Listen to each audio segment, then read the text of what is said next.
I have come to accept the fact that I may have a minor obsession to JJK. And yes, I came to realize this after completing my monthly read of this beautiful, shit, incredible, god-awful peak as manga. However, rereading it in depth made me realize just how much higher the power bar has been raised since the culling game started, which I guess was Kenjaku's intentions. So while everything is fresh in my mind, I decided to make a video answering one of the most asked questions to myself and most JJK content creators. Who are the top 10 strongest characters in Jujutsu Kaisen? Obviously, there is no correct answer to this question, and it's very opinion-based. But that being said, my opinion is objectively correct, and you need to deal with it.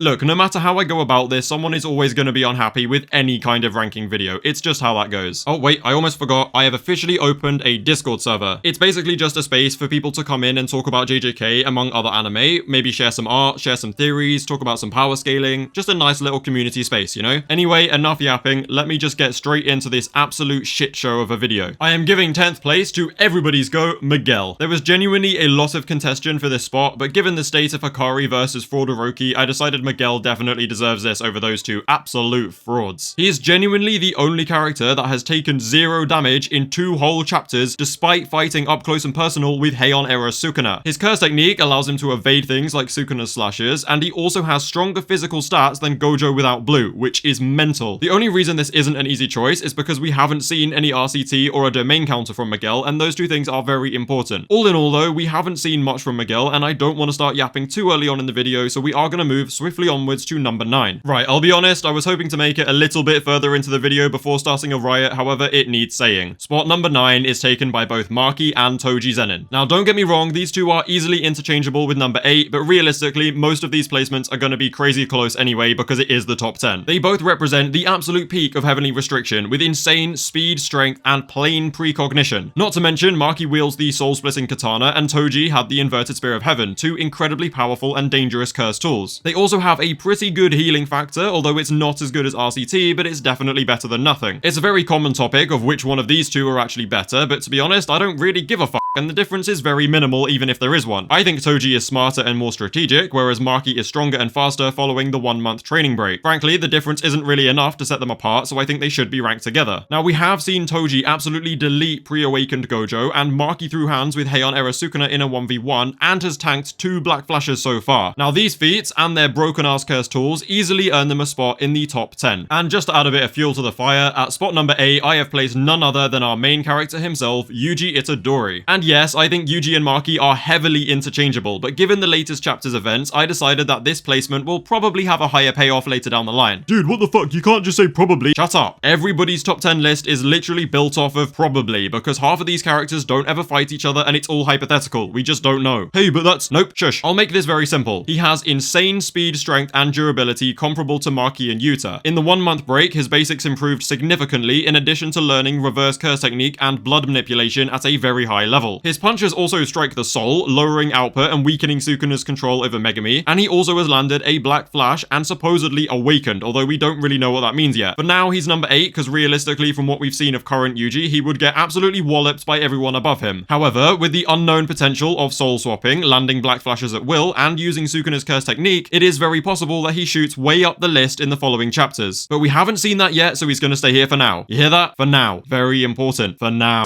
Okay, this next one is probably going to have the biggest split in opinions. Some will love it, some will hate it, but honestly, you're just lucky I'm putting this guy in the list at all because I hate him. Number 7 goes to Kashimo, or rather Mythic Beast Amber Kashimo, because base Kashimo is definitely not top 10. Bro has no reverse curse technique, no domain, and a CT that will literally kill him when he uses it. However, even I can't deny that he does have the speed, skill, and output to throw hands with some of the strongest in the entire verse. Now, despite landing hits on a purpled Sukuna, he somehow managed to do less damage than a single blow from Yuta. Not to mention the fact that he landed a grand total of 0 attacks against Heian era Sukuna, and then died to a basic dismantle net. Now, I really don't want this to become a Kashimo hate video, believe me, but there is something that I really want to clear up with this character. Neither Kashimo nor Sukuna are anywhere near the speed of light. And yes, many people genuinely believe that Kashimo is FTL. The dumbest argument that some people make is that because MBA Kashimo emits electromagnetic waves, it makes him light speed. And to dismantle this argument, I'll put it very simply. Does a flashlight move at the speed of light simply because it emits light? No. A better argument that some people make is that Sukuna dodges the light speed attack, making Sukuna light speed, and then Kashimo Kashimo near light speed for keeping up with Sukuna. However, you forget that just a few chapters prior, Gege heavily emphasized the cursed energy spark that appears before a sorcerer launches an attack. Even Gojo and Sukuna are no exception to having a cursed energy spark. So Sukuna doesn't dodge a light speed attack as it travels, he simply reacts to the spark just before Kashimo throws it. And that is the reason that Sukuna couldn't dodge Gojo's first Hollow Purple, because Ijichi lowered a barrier to cover Gojo's spark. Anyway, Kashimo is hella strong, there's no denying that. He would smoke so many people in this universe, but he's also an overrated fraud. Moving on. Yorozu, a top-of-the-line Heian era sorcerer and one of the coldest sorcerers in the entire series, is taking the number 6 spot. Until my recent reread, Yorozu was actually in my top 5, but she has recently been demoted and replaced with someone even more badass than she is. Anyway, Yorozu is genuinely crazy strong. After all, she was one of the strongest sorcerers in the entirety of the Heian era. Yorozu is said to have cursed energy and output on par with the strongest in the Heian era, and she also has the broken-ass construction curse technique. However, this insane technique has a major weakness of being incredibly cursed energy inefficient, but Yorozu put in the work and turned her technique from an almost unusable one to one that allowed her to dominate the 5 empty generals of the Toe and gain recognition from the Fujiwara clan. To maximize efficiency, Yorozu developed a semi-autonomous liquid metal and cherry-picked the best parts of insects in order to create her insect armor. The armor gives her a crazy speed, strength, durability, and mobility buff. She also has a domain expansion where any application of her construction ability can be applied as the guaranteed hit. She can also create a perfect sphere, creating infinite pressure, an attack that I think would one-shot literally anybody if it hits. However, if this is used outside of her domain, it only moves at moderate speed, so it's only really effective against enemies who will lose in a domain clash and be hit by the guaranteed hit. Overall though, she is an insanely skilled and dangerous sorcerer, with her only downsides being no RCT and cursed energy inefficiency. Also, she's Kashimo's perfect counter because she could create her armor out of an insulator before ramming the perfect spear right up his— Now, the sorcerer who has recently stolen Yorozu's spot in the top 5 is none other than Yuki Tsukumo. You don't have to agree with any of my placements, but I think we can all agree that Yuki is a cold-ass character who got done so dirty by both Gege and Tengen. She is incredibly strong, fast, resilient, intelligent, and has a better mindset than most modern-day sorcerers, if not all of them. Her curse technique is called Star Rage, and it allows her to add virtual mass to herself and her Shikigami Garuda. The amount she can add has no limit, but after a certain point, it will start affecting her too. Until this point though, she is unaffected by the so-called virtual mass and can basically just one-shot most opponents. She is easily the heaviest hitter in all of Jujutsu Kaisen, even above Satoru Gojo's blue enhanced punches. Yuki also has an unseen domain expansion and reverse curse technique, two things which are incredibly rare to have both of, showing just how crazily skilled she is. In fact, she genuinely could have won that fight against Kenjaku if she had just countered with her own domain instead of trusting Tengen to destroy Kenjaku's barrier, something that Tengen royally fucked up on, and I will forever hate her for it. Even after tanking Kenjaku's domain expansion though, and having low output, she got back up all mangled like, and then refused to heal in order to just start wailing on Kenjaku. Yuki got done so dirty, and even Kenjaku said that the result would have been a lot more interesting if she had just domain clashed him. Oh, and don't let me forget that Yuki is also the most dangerous sorcerer to ever walk the earth. If she lost her mind like Geto did, then it's wraps for everybody, including Satoru Gojo, because she can literally become a world-destroying black hole. I think her speed, one-shot ability, and domain give her an edge over Kashimo, and having a domain in addition to reverse curse technique and just an incredibly versatile ability in the first place, then I do also put Yuki slightly above Yorozu, although that's a very close fight. Realistically though, Yuki could probably just shred anything Yorozu can create and throw at her. At number 4, I have placed Kenjaku, and yes, this one is so incredibly close and easily interchangeable with 3rd place. In fact, all of spots 7 to 3 are all crazy close fights where literally anything can happen. Kenjaku has at least 1,300 years of sorcery experience and knowledge. He even has knowledge from the big 3 families, having taken over Naruto Shikamo 150 years ago. It's unknown whether Kenjaku can always take the host technique with him to the next host, or whether he did something to make Kaori Itadori's gravity an exception. But from what we do know, he has at least 3 curse techniques: body swapping, gravity, and curse manipulation, all of which he uses very effectively. He survived the Heian era all the way until now by being manipulative and smart rather than meaninglessly fighting everybody he sees, which is what pretty much every other strong sorcerer does. Hell, Kenjaku literally manipulated and used Sukuna and the disaster curses for his own crazy-ass merger plan. He has a range of strong curses, access to Uzumaki, access to reverse curse technique reversal, and even an open domain barrier with a changeable guaranteed hit. Yeah, it sounds like a lot because it is. He is also fast enough to consistently dodge Chozo's piercing blood at point blank range, which is the speed of sound. Don't let the open domain fool you though, because despite being strong, this guy is not Sukuna. So an open domain clash with Kenjaku is winnable if you have a very strong and refined domain. Overall though, his knowledge, intelligence, and insane strength strength easily place him at spot number 4. Now, despite being labeled a Yuta glazer, I am going to be very real with you guys for a second. Yes, Yuta is at spot number 3, however, not a single fight from Kashimo onwards would be a stomp. A lot of these fights would be genuinely so close, and there are so many factors to consider. However, when I lay out all of Yuta's abilities and his feats in the series so far, he simply has more than everyone else, both in quantity and quality. To minimize my insufferable rambling, I will make this brief and easy and then just make a separate video for Yuta glaze. He has cursed energy second only to Sukuna, and is said to be second only to Gojo in supernatural phenomenon, which is actually a better translation than the unusual abilities. He is a genuine Jujutsu genius comparable to Gojo, and unlike Gojo or Megami, Yuta only discovered the Jujutsu world upon starting his first year at Jujutsu High. In only a short few months, he learned a high-level reverse curse technique and became one of the 3 sorcerers in existence capable of healing others. He also has landed a Black Flash and defeated special grade sorcerer Suguru Geto months after joining the school. He trained and improved significantly over the course of a year and then again over the 1-month time skip. Yuta is accompanied by Rika, the Queen of Curses, which acts as a storage for his cursed energy and copy techniques, and when connecting to Rika, he has 5 minutes of pretty much infinite cursed energy, a giant laser beam, and access to a load of copy techniques. Yuta Okotu was reintroduced into the main story after the Shibuya arc and went on to completely wipe out arguably the strongest Culling Games colony of Sendai. To give you a quick rundown of what happened in Sendai, I'll just say this. He off-screen drove, snogged a cockroach, rizzed up one of the most attractive sorcerers in history, and finally cooked the biggest meal Ryu had ever eaten. Well, until Sukuna came along. Bro also blocked Ryu's granite blast with one hand, and Sukuna later compared his toughness to Ryu himself. Yuta and Rika also fought Heian era Sukuna alongside Yuji, which is easily one of my favorite fights in the entire series. Now, I'll be honest, if it wasn't for Yuta's domain expansion, he would be just below Kashimo in 7th place, and I have absolutely no problem admitting that. Yuta was top 10 even without the domain, but Gege seems to love him so much that he naturally just gave him a top 3 domain in the whole f***ing verse. I mean, even Sukuna was surprised at how high level Yuta's domain was. He doesn't need a connection to Rika for the domain and access to copy techniques. He can change the guaranteed hit to any copy technique, meaning his domain could literally become Malevolent Shrine if that's what he wanted. He can also select a specific target within the domain for the guaranteed hit to affect, and also shift his barrier coordinates. What's even more insane about this domain though is it comes with a built-in domain counter.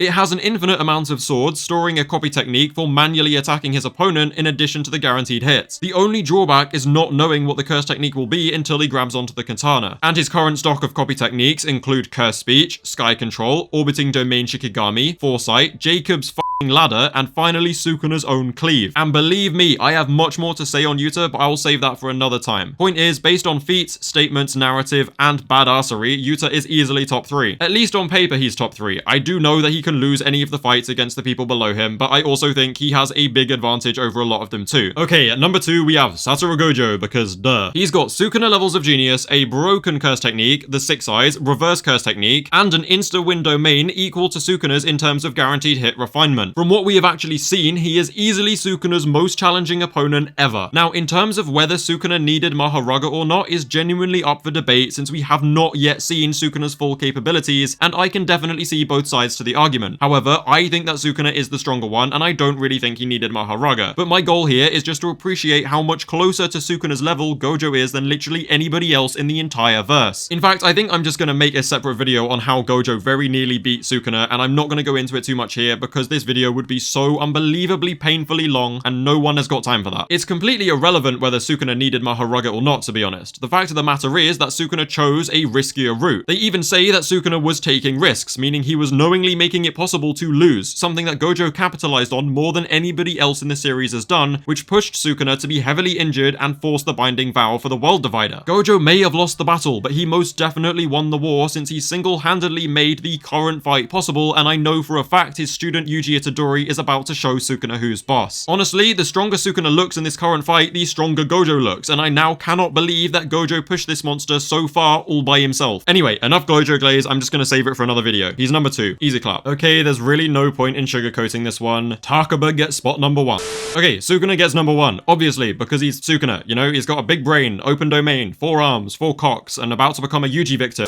Cleave and Dismantle are strong, the World Divider is strong, Black Flash is strong, Malevolent Shrine is strong, hell, Arame is strong. But none of these are the reason why Sukuna is still alive. His greatest weapon at the moment is Megami, since he would be dead at least twice already if not for our dumbass protagonist trying to save dear old Potential Man. Look, you guys all know how strong Fraudkuna is, okay? There's no point me explaining how Dismantle and Cleave work just to make this video even longer than it already is. Let's just accept that he's number 1 and get on with our day. Although he is low-key a Kusakabe victim. So yeah, there is my official top 10 ranking, but obviously it's very subject to change. I tried very hard not to go too overboard in the explanations, but I may have gotten a little carried away sometimes, you know? Anyway, I have some really cool videos coming very soon, so be sure to subscribe to see more. Remember to join the Discord if you'd like, and also please do drop a follow on Twitter and a like on the video. Thank you guys very much for watching, and I'll catch you in a bit.